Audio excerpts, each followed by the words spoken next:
Yo, what is going on, guys? Bruin Steel here, and welcome back to another WWE broadcast. I'm your host, Bruin Steel, and today I'm recapping the Monday Night Raw that took place October 28th, 2024, and it took place in Hershey, Pennsylvania. And before we start, my good friend Canadian Yorker once again cannot make it. Like I said in my past couple of broadcasts, my friend Canadian Yorker has been extremely busy.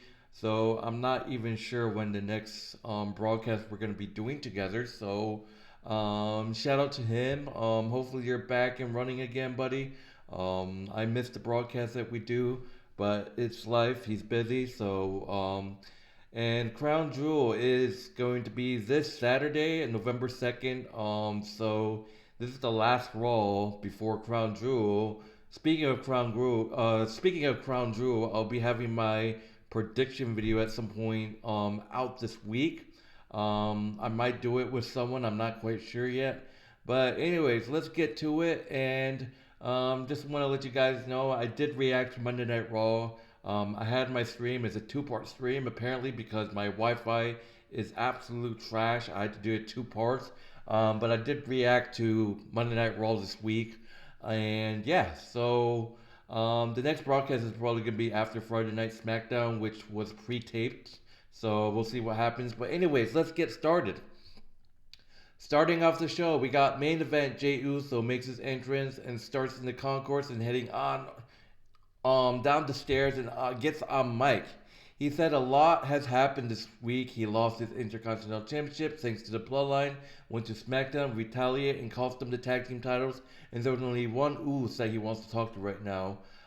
Big Jimmy Uso comes out. He said that he came here to look Jay face to face, eye to eye, and thank him for what he did last Friday on SmackDown because they need to be together to take down Solo Sikoa and his Bloodline because they're not the ones. Jay cuts them off and says they're not the ones either.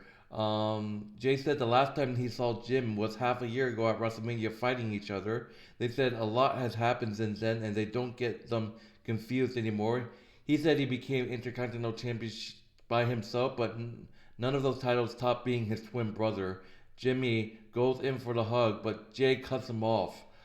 Jay said that he still has to fix himself, but this goes around. If they do this, they ain't nobody's do boards, nobody's side piece, no yes men. They're grown men. If they do it together, he'll be Jimmy and he'll be Jay, and they'll be the Usos. Jimmy tells them Roman Reigns will be on SmackDown, and he invites Jade will come down on Friday to smack this beef, and Jay said he'll be there. Jimmy asks if they're good, but before he gets the answer, he shoves Jay aside because the Gorillas of Destiny is here to attack. The Usos hold their own, but Solo sends Jacob Fatu in the ring to overwhelm the Usos with the damn number games. Horse calling Jay with a steel chair. The Samoan werewolf backs up Hennessy. Jay pops up and throws a chair at him, and the Usos manage to turn the tide. They sent them packing and wipe Fatu out with a super kick party. Adam Pearce and the referees and security came out to separate them, which ends the opening segment. So this is interesting. Obviously we see Jimmy and Jay trying to make amends, and I like to see that, man. And obviously I don't think Jey Uso trusts Roman Reigns yet, but that's a good sign that he's willing to go to SmackDown this week to make amends with Roman Reigns. So I can't wait to see what's going to happen. And it was announced that Roman Reigns and Jey Uso and Jimmy Uso will go in a six-man tag team match against the Bloodline at Crown Jewel. And like I said, it was pre-taped, but they announced it this week. But yeah, I can't wait to see this Bloodline storyline, how it's gonna go. It's obviously a storyline with Jay losing the Intercontinental Championship, and Tama Tonga and Tonga Lola losing the tag team titles. It's obviously a setup for Survivor Series War Game, which is going to be in the I believe at the end of November. Yes. But anyways, let's go. Let's move on to the first match of the Monday Night Raw. Once again, I actually reacted to the Monday Night Raw. Ludwig Kaiser going one-on-one with Sheamus, a rivalry that's been going on for a long, long time. So filling out whip across, Sheamus blocks a hip toss, trading chops, big lateral from the Celtic Warrior. Fireman's carry, fiddly roll, drop a knee, Kaiser with a boot out of the corner, and a disco lateral to the floor, wrenching Sheamus' shoulder first into the ring post a few times. Breaks the count back to the floor, and this time he blocks and pulls Ludwig into the post. He counters it. Kaiser almost gets a guillotine on Sheamus, but Sheamus smashes him into the steel steps. Sheamus with laterals. Kaiser low bridges him into the floor and slides out only after him to be met with a big knee strike. Back inside, Fireman's carry. Heading up top, Ludwig Kaiser gets under him and plants him with a powerbomb. Penalty kid. Nope, trading strike. Sheamus with a knee to set it up. Sheamus hits Ludwig Kaiser with the bro kick. Sheamus defeats Ludwig Kaiser by pinfall. It's a great pickup win for Sheamus. I think, like I said, this feud's been going on for a while. I'm not sure when this rivalry is going to end. But later, Ludwig Kaiser plans to promises Sheamus that he wants to end him. So maybe they're not done. But Sheamus gets the big win once again over Ludwig Kaiser by pinfall. So yeah. Alright, so moving on to the next match, we got Ivy Nile versus Zelina Vega. So I actually called this match last week when R-Truth got involved in Americans Made and LWO's qualifying tag team tournament. I said I wanted to see Ivy Nile versus Zelina Vega, and here we are. So Ivy Nile and Zelina Vega going one-on-one for the first time, I think. I don't remember if they actually went one-on-one before. But Vega going strong early, dives into the floor. Vega with a stun dog millionaire, heading up top, moonsault press, cover for two. The Creed brothers, literally, they just start brawling.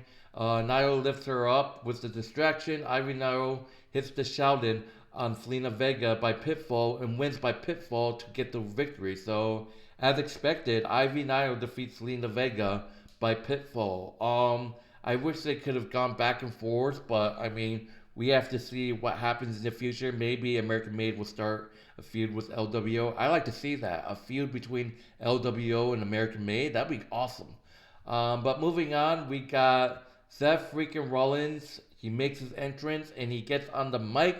He says Bronson Reed has awoken something in his soul, reminding him of what he was capable of, and he kind of likes it. Bronson appears on the Tron and said he promised Adam Pearce he wouldn't start shit in the arena, but if Seth wants him now, he's in the parking lot and he's ready to fight.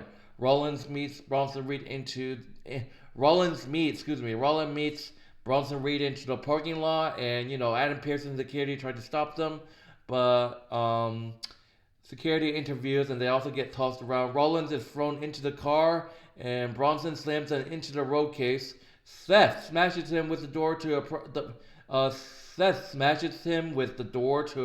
production truck by setting up blackout on the hood of the car. Seth talks into the camera and says that it's just a little taste as Reed recovers and fights security off. Rollins hits a super kick and blasts him with a road case. Seth climbs into the truck and Bronson throws a trash can at him. Reed joins him and throws him into the wall of the truck. Fireman carry Dead Valley Driver out of the truck and through some tables. Bronson Reed, he is literally not human. Like, how do you get up after a stomp on the hood of a car and then after a Dead Valley Driver off of the truck into the tables? Like, Seth Rollins wasn't moving. And I hate to say it, but I think Bronson might get the edge. But maybe Seth Rollins is going to win, but we have to see. But don't miss Seth Rollins versus Bronson Reed, which is this Saturday. Bronson Reed versus Seth Rollins. This is going to be an amazing match, man. Moving on to the next match, we got a WWE World Tag Team Championship #1 contenders match. So basically, LWO, Dragon Lee, and Rey Mysterio versus the New Day, Kofi Kingston, and Xavier versus the War Raiders, Erik and Ivar. So winner faces the Judgment Day for the WWE World Tag Team Championship. And they needed this because the Judgment Day hasn't really defended their titles a lot. It's fucking stupid and it's fucking ridiculous. Talking about this match, Lee, Ivar, and Kingston to start teaming up on the Warbeard, hammering him with a series of kicks. Schoolboy from Kofi whips reverse up and over. Ivar whips Kingston out with a reverse roadhouse kick and follows it with a Bronco Buster on Dragon for 2. Which Woods breaks it up. Erik with a belly-to-belly suplex on him, cracking Mysterio with the knee. The War Raiders throw the New Days into each other, and I just talked about this. The War Raiders are a strong team, and they are worthy of being number one contenders. They throw the New Day into each other, and then Chuck Dragon Lee over the rope and to the floor into the crush like a long dark. And Ray and Xavier fending Erik off. Big Man with a headbutt and elbow, roaring at Woods. Mysterio with punches off the ropes. Erik slams him into Xavier and tags Ivar in. Clobbering Ray in the ropes, near fall on Woods. Mysterio running hot and sending Erik to the floor. Woods knocks Dragon off the apron, takes Ray off with a kick, tag to Kofi, Lightning War Beard, and Mysterio up with chops off of the ropes, leaping lad rope, slamming Ray into Ivar off the top rope, boom drop, Trouble in Paradise ducked, SOS connects, Lee breaks it up. So this was an amazing match. Ray lands a kick on Kofi, tags to Lee, step type Erik into the corner, slingshot to the apron, shoulder block up top. Kingston cuts him off, jockeying for a position. Dragon with a double stomp in the Tree of Fu. Off of the rope, ducks under, rolling DDT on Erik. It was an amazing DDT. I loved it. Big boot blasts Xavier Woods. Drop kick for Xavier, and Lee's fired up. Hesitation, drop kick on Kingston. Erik breaks up the pin, setting Lee up top. Erik hoists him up, but Kofi cuts him off. Ray joins the frame. Frankensteiner and powerbomb into Mysterio, but Woods break it up. Match breaking down into everyone to something cool territory. Dragon sets Kofi up in the ropes, top rope. Ray's off the rope, but Chad Gable comes in and cuts him off and puts the ankle lock. The War Raiders hoist Kofi on top. Xavier Woods making a horrible mistake. Instead of with the finisher, goes after Ray, but it just didn't work out. The War Raiders hits the springboard heart attack on Kofi Kingston and gets the win. The War Raiders defeat LWO and the New Day by pinfall, and they become the new number one contender to the World Tag Team Championship. So Xavier Woods, man, it's just, once again, he makes a stupid mistake. He's just distracted, man, and I don't know when Xavier Woods is going to turn heel, but I think it's coming, man. But War Raiders, that's what I'm talking about, man. Once Erik was back, I said this many months ago that the War Raiders deserve a shot at the tag team titles. They're great, man. I mean, they're a heel group, but they deserve it, man. So War Raiders, a heel group going after a heel group. That's going to be interesting. So, yeah. So, anyways, moving on to the main event match. We got Damian Priest and Dominik Mysterio. Obviously, if Dominik Mysterio wins, he gets a shot at Gunther's World Heavyweight Championship. Priest chucks him into the corner and hammers him with punches, kicks, and big right hand action to the floor. Mysterio starts to recover a little bit. Dominik looking for the Three Amigos. Priest fights back elbow into the corner, lifting reverse STO for two. Action to the floor, throwing Dom over the announcement desk. JD McDonagh and Carlito running interference, and Damian takes him out with chair shots. Oh my god. Back inside, Damian is focused on Carlito, and Dom steals it with a schoolboy pin. Wow. So Dominik Mysterio defeats Damian Priest with a schoolboy pin, and post-match, Priest cuts Dom off and picks him up. Razor's Edge, chair shots, leaving Mysterio flopping like a fish out of water. And I was on stream, I was like, where the hell was Finn? So Finn totally stepped. So I was shocked that I didn't see Finn there. Finn Balor there. Damian leaves before deciding he's not done yet. And he takes off the strap down. South of Heaven on Carlito and South of Heaven on Dom, ending the segment.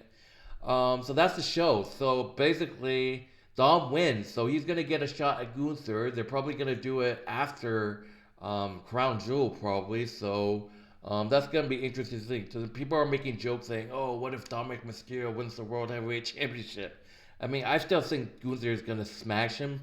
So we have to see what happens. But, yeah, Finn Balor didn't show up. I guess he dipped. They didn't even, I mean, by the look of it, I think that Finn Balor might turn on the Judgment Day. I don't even know. But anyways, that would do it for Monday Night Raw. Just want to mention a couple things that happened. Jimmy Uso reunited with Sami Zayn earlier in the show, but they didn't want anything to do with each other. Jey Uso kind of went ham, kind of told Sami that you're not family. And we see a segment, well, it was off air. We see Jimmy Uso trying to find Sami and we see Sami Zayn in the parking lot talking to Solo Sikoa, and we're scratching our heads like, what is going on? Is Sami gonna betray everyone? Is Sami gonna betray? But I don't know. This, like I said, this Bloodline storyline is amazing. It's amazing, man. But anyways, that would do it for Monday Night Raw. Thank you guys for watching. In terms of grading, I give this a B minus. I just my head was scratching at the end of the show when Damon Priest was pissed off because usually a heel does that. I think everyone was confused. But anyways, I give this show a I give this show a plain B, not a B minus. I think it was a decent show. But anyways, that would do it for Monday Night Raw. Thank you guys for watching. But once again, my friend Canadian Yorker could not make it. Like I said, he's been super busy. I've been super busy. This is somewhat kind of a late video. But anyways, I want to let you guys know that December 16th, Monday Night Raw is going to Boston. And me, Canadian Yorker, and our friend Joey, we're going to be at that event live. So we're going to Monday Night Raw December 16th. Like always, I'm going to get the full matches for you guys. And there's going to be a blog. So be sure to check that out once it's out. So I can't wait. So December 16th, in Boston, Monday Night Raw. I believe there's a 2-hour show, and it's going to be a couple dark matches, hopefully. Me, Canadian Yorker, and our friend Joey. Joey, if you guys don't know who Joey is, he's the one that I went to Friday Night Smackdown with. You've seen him. But I don't know. Usually we go to the Albany, New York shows, but they haven't really announced any shows for Albany. But we're going to be spending in Boston for a day, for 2 days actually. Well, we're staying there for one night, and we're gonna check out. Well, I've been to Boston many times, so we're going to the Monday Night Raw December 16th. We're gonna be staying at a hotel. We're gonna be there for one night. It's gonna be awesome. So be sure to check that out. I kind of wish it would be 2 hours. I mean 3 hours instead of 2, but that's how it is now. So they still don't know if they're gonna keep it with 2 hours for the debut of Netflix, of the Raw Netflix, but we have to see. But anyways, my name is Bruin Steele. Thank you guys for watching. Be sure to do this. Be sure to check out my friend Canadian Yorker's YouTube channel. The link will be in the description of this video, as well as our wrestling channel, which is WWE Wrestling Bros. That link will be in the description as well. But anyways, my name is Bruin Steele. Thank you guys so much for watching this broadcast, and I'll see you guys Friday for my broadcast. I don't think, once again, my friend Canadian Yorker won't be able to make it. But anyways, see you guys later. Take it easy, man. See you guys later.